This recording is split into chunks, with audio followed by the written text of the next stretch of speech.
Hey, this is Joshua Townsend. Thanks for coming in and checking out what we got going on here. I do I do these videos about the creative process, working with the creative process for anyone involved in storytelling. So for actors, writers, cinematographers, directors, producers, anyone involved in storytelling at any level. This is a place to come for resources, ideas, and to work on and develop your projects. So one of the things I want to talk about today is going from and going to. And that's so important for all characters and all narratives. In other words, we need to make sure that they have a life that goes beyond the life of the scene, because the life of the scene is already written, but that's not real life. And so what I mean by that is, and this is from both an actor's perspective and a writer's perspective. So let's first talk about the writer's perspective. So from the writer's perspective, I need to give every character the moment before, or what's gone before, or where they're coming from, and where they're going. They need to have a life that exists outside of the story, because the story is made up. The story is a created thing. That the writer has an idea and they want to push it, but those characters that are involved in this narrative, that most of the time those scenes are not what they want in life, just like life. And what happens is that when you don't have a place for your characters to come from or to go, they're stuck in the scene that they don't want to be, but they have nowhere else to go. And it's kind of weird because that doesn't happen in real life. And we as an audience member will feel it. Even if we can't like identify it or put our finger on it, we feel it. It's like something's a little off here. So let me give you an example so to be more concrete. So for instance, if I am writing a scene and the scene takes place between a teacher in high school and their student, let's just say that. And let's say that the teacher is the one who's calling the meeting. So, you know, the teacher says, hey, Timmy, I want to see you after class, right? The class is over, Timmy comes over and they have the scene that's according to the script. Now, Timmy has to have an ideal future, something that they're going to do if the teacher hadn't asked Timmy to stay and talk about something. So in real life, Timmy would have to go meet family or friends. Timmy would have to go to soccer practice. Timmy would have to do something because there's the next part of Timmy's life. And then what happens is events come in, and this time it's the teacher. The teacher's calling the event, which is the meeting, and forcing it upon Timmy, which is not his plan. When he woke up this morning, he didn't know he was going to have a meeting with his teacher after class.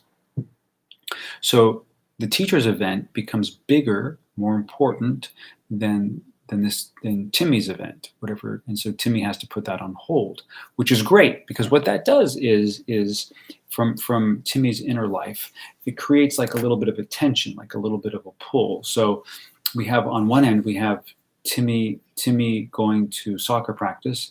And on the other hand, we have Timmy needing to stay to hang out with his teacher because his teacher gives him grades and he has power over him in certain ways. So that keeps attention. So if Timmy doesn't have soccer practice to go to, then we're just left like this. Nowhere to go, nothing to do. It's like he's going to hang out with his teacher. If Timmy has soccer practice and soccer practice is more important than his teacher, then he's going to say like, no, I don't want to go. I don't want to go to this meeting with you. I have to have soccer practice.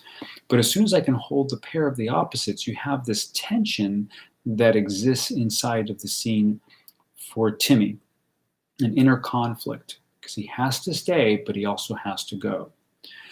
And now, the person who's calling the scene, meaning the teacher in this example, they're going to have a less of that. You still can have an ideal future for the teacher. Like the teacher doesn't want to have this conversation with the student.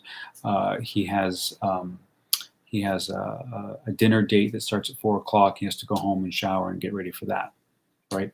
So even he can have tension within the scene of like, I got to make this short. I got to get in, got to get out, so I can move on with my life.